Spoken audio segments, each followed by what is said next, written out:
Hi friends పూరే జన ఎంచొల్లర్ నికులు ಯಾನಿನಿ ಯಾನ್ಲಮ್ಮಲೈನಿ ಒಂದು ಚಪಾತಿ ಮಲ್ತೊಂದುಲ್ಲ ನಮಿತ್ ಚಪಾತಿ ಮಲ್ಪುನಾಗ ಗೋಧಿದ ಹಿಟ್ಟು ಪಾಡೋದುಲ್ಲತೆ ಗೋಧಿದ ಹಿಟ್ಟು ನಮ್ಮ ಗುಜ್ಜಲ ಪಾಡೋದುಲ್ಲ ಗುಜ್ಜದ ಹಿಟ್ಟು ಪಾಡೋದಿಲ್ಲ catch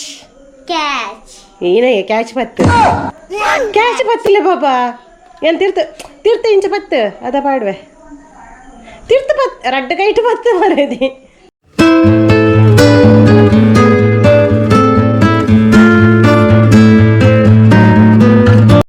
hi welcome back to my channel. ನಾನು ನಿಮ್ಮ ಪ್ರೀತಿಯ ಸುಚಿ ರಮೇಶ್. ಹೇಗಿದ್ದೀರಾ ಎಲ್ರು ಆರಾಮ ಅಂತ ಅಂದ್ಕೊಂಡು ಈ ವ್ಲಾಗ್ ಅನ್ನ ಸ್ಟಾರ್ಟ್ ಮಾಡ್ತಾ ಇದ್ದೀನಿ. ನಾನ್ ವಿಡಿಯೋ ಮಾಡುವಾಗ ಧ್ರುವಿ ಬಂದು ಅಮ್ಮ ನಂದು ವಿಡಿಯೋ ಮಾಡಿ ನಾನು ವಾಯ್ಸ್ ಕೊಡ್ತೀನಿ, ನಾನ್ ಮಾತಾಡ್ತೀನಿ ಅಂತ ಹೇಳ್ತಾ ಇದ್ಲು. ಅದಕ್ಕೋಸ್ಕರ ವಿಡಿಯೋ ಮಾಡಿದೆ. ಅವಳಂತೂ ಇವಾಗ ಸ್ವಲ್ಪ ಗ್ಯಾಪ್ ಆಗ್ಬಿಟ್ಟಿದೆ. ನನ್ನ ಹಿಂದಿನ ವಿಡಿಯೋಸ್ ಅಲ್ಲಿ ನೋಡಿರ್ಬಹುದು ನೀವು, ಅವಳ ವಿಡಿಯೋದಲ್ಲಿ ವಾಯ್ಸ್ ಕೊಡ್ತಾ ಇದ್ದಿದ್ದು. ಬಟ್ ನಾನಂತೂ ರೀಸೆಂಟ್ ಆಗಿ ಬಂದವಳು, ಅವಳು ನನ್ಕಿಂತ ಸೀನಿಯರ್. ಬಟ್ ಇವಾಗ ಗ್ಯಾಪ್ ಅಲ್ಲಿ ಇದ್ದಾಳಲ್ಲ, ಹಾಗಾಗಿ ಸ್ವಲ್ಪ ಹಿಂದೆ ಉಳಿತಿದ್ದಾಳೆ ಅಷ್ಟೇ. ಇದು ಬಂದು ಜಾಕ್ ಫ್ರೂಟ್ ಫ್ಲೋರಾ ಅಂದ್ರೆ ಹಲಸಿನ ಹಣ್ಣಿನ ಪುಡಿ. ಇದ್ರ ಕಂಪನಿ ಬಂದು ನಿಟ್ಟೆಯಲ್ಲಿರೋದು ಸುಫಲಾ ಅಂತ. ಅಂದ್ರೆ ಇವರು ಮೀಟಿಂಗ್ ಹೋಗಿದ್ರು, ಅಲ್ಲಿ ಇದು ಇತ್ತಂತೆ ಕಂಪನಿಯಲ್ಲೇ, ಅಂದ್ರೆ ಸೇಲ್ ಮಾಡ್ತಾರೆ ಇವರು. ಹಾಗಾಗಿ ಇವರು ಅಲ್ಲಿಂದಾನೇ ಡೈರೆಕ್ಟ್ ಆಗಿ ತಗೊಂಡ್ ಬಂದಿದ್ರು. ಇದು ಚಪಾತಿ ಹಿಟ್ಟಿಗೆ ನಾವು ನಾರ್ಮಲ್ ಆಗಿ ಗೋಧಿ ಹಿಟ್ಟಿನ ಚಪಾತಿ ಮಾಡ್ತೀವಿ ನೋಡಿ, ಅದಕ್ಕೆ 1-2 ಸ್ಪೂನ್ ಹಾಕ್ಬಹುದು ಅಂತ ಹೇಳಿದ್ರಂತೆ. ಆ ನಂತರ ಇದನ್ನ ಮಕ್ಕಳಿಗಾಗಿರ್ಬೋದು ನಮ್ಗಾಗಿರ್ಬೋದು ಹಾಲಿನ ಜೊತೆ ಒಂದು ಅರ್ಧ ಸ್ಪೂನ್ ಅಷ್ಟು ಹಾಕಿ ಕುಡಿಬಹುದು ಅಂತ ಕೂಡ ಹೇಳಿದ್ರಂತೆ. ಹಾಗಾಗಿ ತಗೊಂಡ್ ಬಂದಿದ್ರು. ಆ ನಂತರ ಇದು ಹಲಸಿನ ಹಣ್ಣಿನ ಬೀಜ ಇರುತ್ತೆ ನೋಡಿ, ಬೋಲೆ ಅಂತ ಹೇಳ್ತಾರೆ ನಮ್ ತುಳುವಲ್ಲಿ, ಪೆಲತ್ತರಿ, ಅದ್ರ ಉಪ್ಪಿನಕಾಯಿ. ಇದು ಕೂಡ 1 ಡಬ್ಬ ತಗೊಂಡ್ ಬಂದಿದ್ರು. ನನ್ಗೆ ಅದ್ರ ಗ್ರೇವಿ ಚೆನ್ನಾಗಿದೆ, ನನ್ಗೆ ಬೀಜ ಅಷ್ಟೊಂದು ಚೆನ್ನಾಗಿ ಆಗ್ಲಿಲ್ಲ, ಅಷ್ಟೊಂದು ಟೇಸ್ಟ್ ಏನು ಆಗ್ಲಿಲ್ಲ.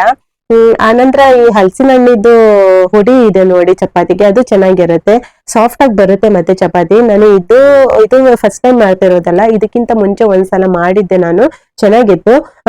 ಇಲ್ಲಿ ನಾರ್ಮಲ್ ಆಗಿ ನಾವು ಗೋಧಿ ಹಿಟ್ಟು ತಗೊಂಡಿರ್ತೀವಿ ನೋಡಿ, ಆ ನಂತರ ಅದಕ್ಕೆ 1-2-3 ಸ್ಪೂನ್ ಹಾಕಿದ್ರೆ ಆಯ್ತು. ಆನಂತರ ನಾವು ಮಾಮೂಲಿಯಾಗಿ ನಾವು ಎಣ್ಣೆ ಆನಂತರ ಉಪ್ಪು ನೀರ್ ಹಾಕಿ ಕಲಸಿರ್ತೇವಿ, ಆ ರೀತಿಯೇ ಕಲಸಿಟ್ರೆ ಆಯ್ತು. ನಾನಂತೂ ಚಪಾತಿ ಹಿಟ್ಟನ್ನ ಹಿಂದಿನ ದಿವಸ ರಾತ್ರಿನೇ ಮಲ್ಗೋದಕ್ಕಿಂತ ಮುಂಚೆ, ನಾವೊಂದು 10 ಗಂಟೆಗೆ 10:30ಗೆ ಏನಾದ್ರು ಮಲ್ಕೊಳ್ಳೋದಾದ್ರೆ ಅದಕ್ಕಿಂತ ಒಂದು 10 ನಿಮಿಷ ಮುಂಚೆ ಅದನ್ನು ಚೆನ್ನಾಗಿ ಕಲಸಿಟ್ಟು ಗಾಳಿ ಹೋಗದಂತೆ ಮುಚ್ಚಿಡ್ತೀನಿ. ಆನಂತರ ಬೆಳಿಗ್ಗೆ ಎದ್ಬಿಟ್ಟು ಚಪಾತಿ ಮಾಡ್ತೀನಿ. ಸಾಫ್ಟ್ ಆಗಿ ಬರುತ್ತೆ ಚಪಾತಿ ಕೂಡ, ಮತ್ತೆ ನಮ್ಗೆ ಬೆಳಿಗ್ಗೆ ಟೈಮಿಂಗ್ಸ್ ಕೂಡ ಸ್ವಲ್ಪ ಸೇವ್ ಆಗುತ್ತೆ. ರಾತ್ರಿನೇ ನಾವು ಕಲ್ಸಿಟ್ರೆ ಟೈಮಿಂಗ್ಸ್ ತುಂಬಾ ಸೇವ್ ಆಗುತ್ತೆ. ಅದಕ್ಕೋಸ್ಕರ ನಾನು ಹಿಂದಿನ ದಿವ್ಸನೇ ಅದನ್ನ ನೆನ್ಸಿಡ್ತೀನಿ.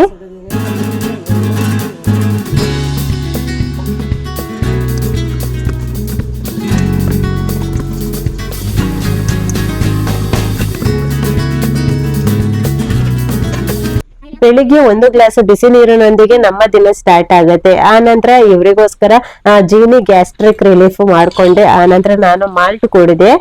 ಆ ಮಾಲ್ಟ್ ಬಗ್ಗೆ ನಾನು ನಿಮ್ಗೆ ನೆಕ್ಸ್ಟ್ ತಿಳಿಸ್ತೀನಿ. ಇದು ಗ್ಯಾಸ್ಟ್ರಿಕ್ ರಿಲೀಫ್ ಕೂಡ ತುಂಬಾ ಅಂದ್ರೆ ತುಂಬಾ ಬೆನಿಫಿಟ್ ಇದೆ ಹೆಲ್ತ್ಗೆ. ನನ್ಗೆ ಲಾಸ್ಟ್ ಟೈಮ್ ಆಗಿತ್ತು, 1 year ಬ್ಯಾಕ್ ಆಗಿತ್ತು, ಗ್ಯಾಸ್ಟ್ರಿಕ್ ತುಂಬಾ ಜಾಸ್ತಿ ಆಗಿ ಚೆಸ್ಟ್ ಪೇನ್ ಎಲ್ಲ ಬಂದಿತ್ತು. ಆನಂತರ ನಾನು ಇದು ಕುಡ್ದೆ, ನನ್ಗೆ ಕಮ್ಮಿ ಆಗಿರೋದು. ಆನಂತರ ತಲೆ ತಿರ್ಗುವುದೆಲ್ಲ ಜಾಸ್ತಿ ಇತ್ತು. ಈ ಜೀನಿ ಕುಡಿದ ನಂತರ, ಅಂದ್ರೆ ಜೀನಿ ಗ್ಯಾಸ್ಟ್ರಿಕ್ ರಿಲೀಫ್ ಕುಡಿದ ನಂತರ ನನ್ಗೆ ಕಮ್ಮಿ ಆಗಿರೋದು. ಆನಂತರ ಇವ್ರಿಗೂ ಕೂಡ ಆ ಟೈಮಲ್ಲಿ ಮಾಡಿ ಕೊಡ್ತಿದ್ದೆ. ಅಂದ್ರೆ ಇವರು ಸ್ವಲ್ಪ ಹೈಟ್ ಆಗಿರೋದಲ್ವಾ, ಹಾಗಾಗಿ ಕೊಲ್ಪು ಅಂತ ಹೇಳ್ತಾರೆ, ಮಸಲ್ ಕ್ಯಾಚ್ ಬೀಳೋದು ಜಾಸ್ತಿ. ಇವ್ರು ಕೂಡ ತುಂಬಾ ಒಳ್ಳೇದಾಯ್ತು. ಅದು ಟ್ರೈ ಮಾಡಿ, ನೀವು ಕೂಡ ಒಳ್ಳೆ ರಿಸಲ್ಟ್ ಇದೆ, ನಮ್ಗೆ ರಿಸಲ್ಟ್ ಸಿಕ್ಕಿದೆ. ಟ್ರೈ ಮಾಡಿ ನೋಡಿ, ನಿಮ್ಗೆ ಕೂಡ ಒಳ್ಳೇದಾಗ್ಬೋದು. ಬೆಸ್ಟ್ ಅಂದ್ರೆ ಗ್ಯಾಸ್ಟ್ರಿಕ್ ಗೆ ಬೆಸ್ಟ್ ಇದೆ ಇದು. ಆ ನಂತರ ಚಪಾತಿ ನಾವು ಮಾಮೂಲಿಯಾಗಿ ರಾತ್ರಿ ಕಲ್ಸಿಟ್ಟಿದ್ದೆ. ಆ ನಂತರ ಬೆಳಿಗ್ಗೆ ಎದ್ಬಿಟ್ಟು ಚಪಾತಿ ನಾವು ಯಾವ ರೀತಿ ಮಾಡ್ತೀವಿ ನೋಡಿ, ಆ ರೀತಿ ಮಾಡ್ಕೊಂಡ್ರೆ ಆಯ್ತು. ಇಲ್ಲಿ ಚಪಾತಿಗೆ ಗ್ರೇವಿ ಬಂದು ನಾನು ಬಟಾಣಿ ಗ್ರೇವಿ ಮಾಡ್ತಾ ಇದ್ದೀನಿ. ಪಾಲಕ್ ಸ್ವಲ್ಪ ಇತ್ತು, ಹಾಗೆ ಸ್ವಲ್ಪ ಕೊತ್ತಂಬರಿ ಸೊಪ್ಪು ಎಲ್ಲ ಹಾಕಿ ಬಟಾಣಿ ಗ್ರೇವಿ ಮಾಡ್ತಿದ್ದೀನಿ.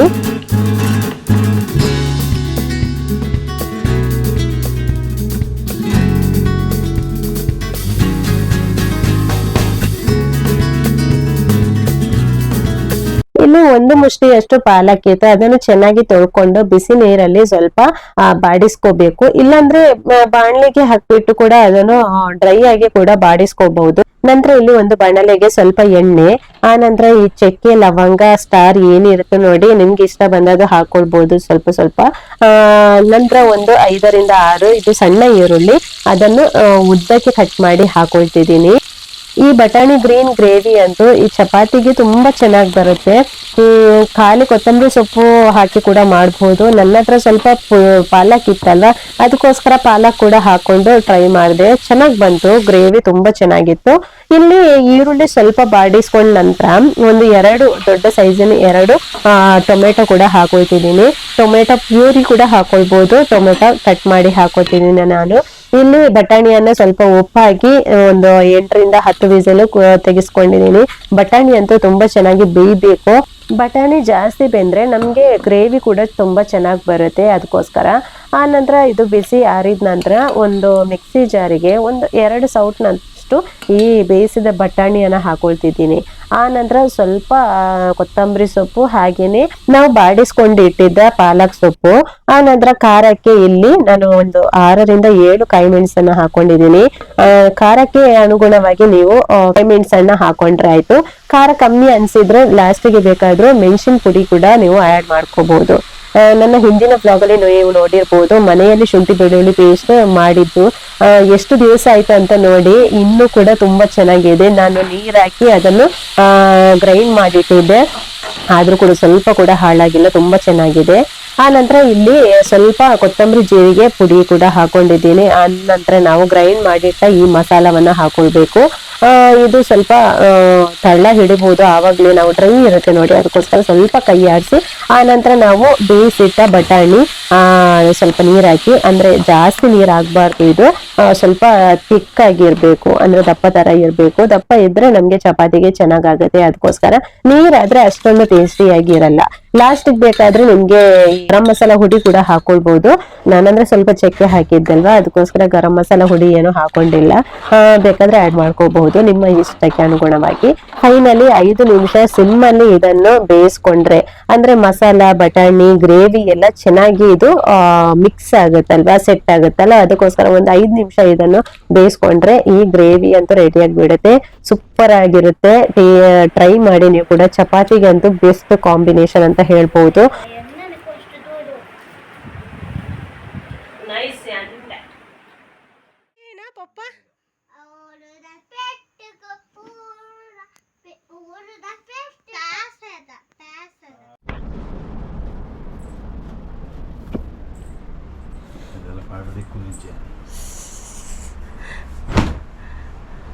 ಹಂಗೆ ಶೋಕೊಂಡಿ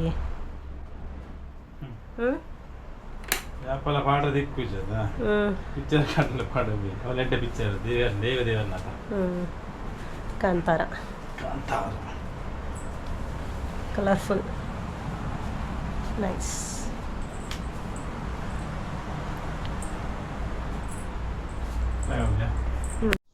ಇಡಬಲ್ಲಿ ಚೂರು ಜೋಡಿ ಹಂಚೋಣಂತ ಇಲ್ಲಿ ನಾವು ಕಾಂತಾರ ಮೂವಿ ನೋಡ್ಲಿಕ್ಕೆ ಅಂತ ಥಿಯೇಟರ್ಗೆ ಹೋಗ್ತಾ ಇದ್ದೀವಿ. 3 ಗಂಟೆಗೆ ಶೋ ಇದ್ದಿದ್ದು. ಫ್ಯಾಮಿಲಿ ಕೂಡ, ಅಂದ್ರೆ ಹಸ್ಬೆಂಡ್ ಫ್ಯಾಮಿಲಿ ಕೂಡ ಅಲ್ಲೇ ಜಾಯ್ನ್ ಆಗ್ತೀವಿ ಅಂತ ಹೇಳಿದ್ರು. ಇಲ್ಲಿ ಅಂತೂ ನನ್ ಮಕ್ಳು ಇಬ್ರು ಎದುರುಗಡೆ ನಾನ್ ಕುತ್ಕೋತೀನಿ ಅಂತ ಇಬ್ರದ್ದು ಕೂಡ ಗಲಾಟೆ ಅಂದ್ರೆ ಗಲಾಟೆ ಅಂತ ಲೆಕ್ಕ. ಅದಕ್ಕೋಸ್ಕರ ಅವರು ಒಂದು ಅರ್ಧ ಗಂಟೆ ಮುಂಚೆನೆ ಅಂಗಳದಲ್ಲಿ ಇದಾರೆ, ಗಲಾಟೆ ಮಾಡ್ಕೊಂಡೆ. ಹೇಗುಂಟು ನೋಡುವ ಆಯ್ತಾ.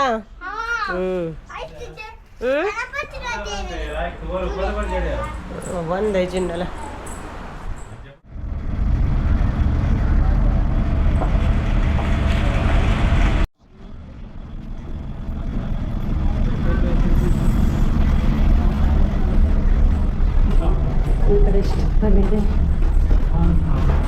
ಕಾಂತಾರ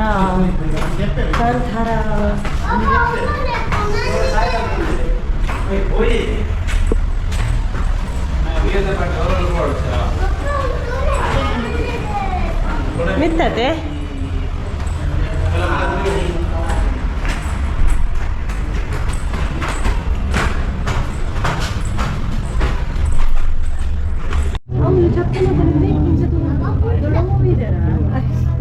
ದೊಡ್ಡ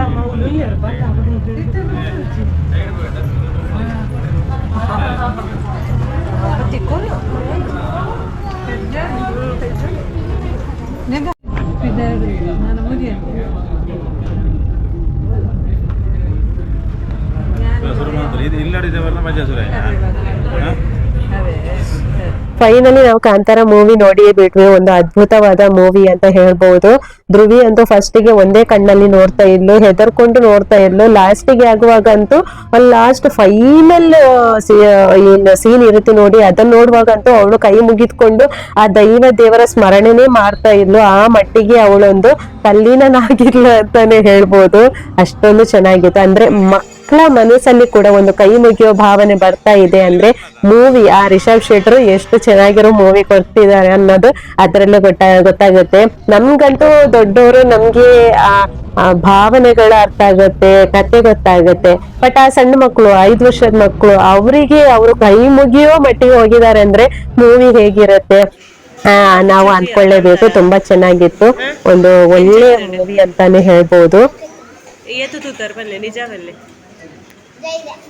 ಜೈದಾರತ ಮಗ ಜೋಕಿತ್ತು ಬಂಡರೆ ಇವತ್ತು ಅರ್ಧ ಪಿಕ್ಚರ್ ತೋತಾರ ಲಾಕಿತ್ತನ ಪಕ್ಕ ಜೈದಿನ ಬಣ ಹೇಳ್ಕೊಂಡು ವೇಸ್ಟ್ ಮುಗಿನ ಬಣ ಓಮೇನು ಓದೇ ಪುಟ್ಟ ಹುಡುಗಿ ಜೊತೆ ಕೆಲಸ ಮಾಡಿಸ್ತಿದ್ದೀನಿ ಅಂತ ಏನು ಅಂದ್ಕೊಂಬೇಡಿ. ನನ್ನ ಅನಿಸಿಕೆ ಏನಂದ್ರೆ ಕೆಲಸ ದೊಡ್ಡದಾಗಿರ್ಲಿ ಸಣ್ಣದಾಗಿರ್ಲಿ ನಾವು ಚಿಕ್ಕ ಮಗುವಿಂದಾನೇ ನಾವು ಕೆಲವೊಂದು ಕೆಲಸಗಳನ್ನ ಮಕ್ಕಳಿಗೆ ಹೇಳಿಕೊಡ್ತಾ ಬರ್ಬೇಕು. ಅಂದ್ರೆ ಇವಾಗ ನಿನಾದ ಜೊತೆ ನಾನು ಕೆಲವೊಂದು ಪಾತ್ರೆಗಳನ್ನ ಹೋಗಿ ತಗೊಂಡೋಗಿಡು, ಅಥವಾ ಸ್ವಲ್ಪ ನಾವು ಊಟ ಮಾಡಿದ ನೆಲವನ್ನ ಸ್ವಲ್ಪ ಒರೆಸು ಅಂತೆಲ್ಲ ಬಟ್ಟೆಗಳನ್ನು ಕೊಡ್ತೀನಿ. ಇಲ್ಲ ಅನ್ನಲ್ಲ ಅವನು ಕೂಡ ಕೆಲಸ ಸಣ್ಣ ಪುಟ್ಟ ಕೆಲಸಗಳನ್ನ ಮಾಡ್ತಾನೆ. ಇವಾಗ ಧ್ರುವಿ ಕೂಡ ನೋಡಿ, ಅವಳಿಗೆ 6 years ಇವಾಗ. ಅವಳ ಜೊತೆ ಈ ಕಸ ಗುಡ್ಸು, ನಾನೇನಾದ್ರೂ ಈ ಪಾತ್ರೆಗಳನ್ನ ತೊಳ್ಕೊಳ್ಳೋದು ಅದಿರುವಾಗ ಹೋಗಿ ಗುಡ್ಸಮ್ಮ ಅಂತ ಹೇಳಿದ್ರೆ ಅವಳಿಗೆ ಎಷ್ಟು ಬರುತ್ತೆ ನೋಡಿ ಅಷ್ಟು ಗುಡಿಸ್ತಾಳೆ. ಎಷ್ಟು ಬರುತ್ತೆ ಅನ್ನೋದು ಮುಖ್ಯ. ಇದು ಗುಡಿಸಿ ಅವಳು ಅಭ್ಯಾಸ ಮಾಡ್ಕೊಂಡೆ ಅವಳಿಗೆ ಇಷ್ಟು ಬರೋದು. ನಾವು ಹೇಳದಿದ್ರೆ ಅವರಿಗೆ ಕೆಲಸ ಮಾಡ್ಲಿಕ್ಕೆ ಬರೋದಿಲ್ಲ. ಅಂದ್ರೆ ನಾವು ದೊಡ್ಡದಾದ್ಮೇಲೆ ಹೇಳ್ತೀವಿ, ಒಬ್ರ ಜೊತೆಗೆ ಏನಾದ್ರೂ ಕನ್ವರ್ಸೇಷನ್ ಬರುತ್ತೆ. ಇಲ್ಲ ನನ್ ಮಗಳು ಕೆಲಸ ಮಾಡೋದೇ ಇಲ್ಲ, ಅವಳಿಗೆ ಏನ್ ಕೂಡ ಬರೋದೇ ಇಲ್ಲ, ಅವಳು ಸ್ವಲ್ಪ ಕೂಡ ಕೆಲಸ ಮಾಡಲ್ಲ ಮನೆಯಲ್ಲಿ, ಹಂಗೆ ಕೂತಿರ್ತಾಳೆ ಹಿಂಗೆ ಕೂತಿರ್ತಾಳೆ ಅಂತ ದೂರ ಹೇಳ್ತೀವಿ. ಅದು ಮಾಡ್ಕೊಳ್ಳೋದು ಯಾರು? ನಾವೇ ಅಮ್ಮಂದಿರೇ. ಯಾಕಂದ್ರೆ ಅವ್ರ ಜೊತೆ ಕೆಲಸ ಹೇಳಿರಲ್ಲ, ನಾವು ಸಣ್ಣದಿಂದಾನೇ ಕೆಲಸ ಹೇಳಿರಲ್ಲ. ಮಕ್ಳಿಗೆ ಕೂಡ ಅದು ಅಭ್ಯಾಸ ಆಗಿರುತ್ತೆ. ಇಲ್ಲ ಅಮ್ಮ ನಮ್ಗೆ ಏನು ಹೇಳ್ಕೊಟ್ಟಿಲ್ಲ, ನಮ್ಗೆ ಏನು ಪ್ರಾಬ್ಲಮ್ ಇಲ್ಲ, ನಮ್ಗೇನು ಚಿಂತೆ ಇಲ್ಲ ಅಂದ್ಕೊಂಡು ಅವರು ಅವರಷ್ಟಕ್ಕೆ ಬೆಳೀತಾ ಇರ್ತಾರೆ. ಆ ತರ ಅಲ್ಲ, ಚಿಕ್ಕ ಮಕ್ಳಿಗೆ ಕೂಡ ಕೆಲವೊಂದು ಕೆಲಸಗಳನ್ನ ನಾವು ಹೇಳಿಕೊಡ್ಬೇಕು. ಇವಾಗ ಧ್ರುವಿ ಕೂಡ ಮಾಡ್ತಾಳೆ ಅಂದ್ರೆ ಅವಳ ತಮ್ಮನ್ನ ಅವಳು ಸ್ನಾನ ಮಾಡಿಸ್ತಾಳೆ, ಕೆಲವೊಂದು ಒರೆಸ್ತಾಳೆ. ಅಂದ್ರೆ ಅವಳಿಗೆ ಹಿಂಡ್ಲಿಕ್ಕೆ ಬರಲ್ಲ ಆ ಬಟ್ಟೆನ, ಕೋಲಲ್ಲಿ ಒರೆಸೋದಲ್ವಾ, ಅದನ್ನ ನಾನು ಹಿಂಡಿ ಕೊಟ್ರೆ ಅವಳು ಒರೆಸ್ತಾಳೆ. ಹಾಗೆ ಸಣ್ಣ ಪುಟ್ಟ ಕೆಲಸಗಳನ್ನ ನಾವು ಚಿಕ್ಕ ಮಕ್ಕಳಿಂದಾನೇ ನಾವು ಕಲಿಸ್ಕೊಂಡು ಬರ್ಬೇಕಾಗತ್ತೆ.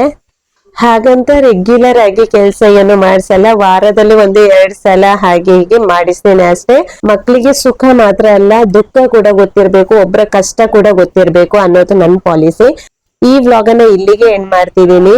ಪ್ಲೀಸ್ ಯಾರೆಲ್ಲ ಸಬ್ಸ್ಕ್ರೈಬ್ ಮಾಡಿಲ್ಲ ಅವರು ಸಬ್ಸ್ಕ್ರೈಬ್ ಮಾಡಿ ವಿಡಿಯೋ ನೋಡ್ಬೇಕು ಅಂತ ಕೇಳ್ತಾ ಇದ್ದೀನಿ. ಆ ನಂತರ ಶೇರ್ ಮಾಡಿ, ಲೈಕ್ ಕೊಡಿ, ಇನ್ನಷ್ಟು ನನ್ಗೆ ಸಪೋರ್ಟ್ ಮಾಡಿ, ಹಾಗೇನೆ ಕಮೆಂಟ್ಸ್ ಕೂಡ ಮಾಡಿ. Thank you for watching.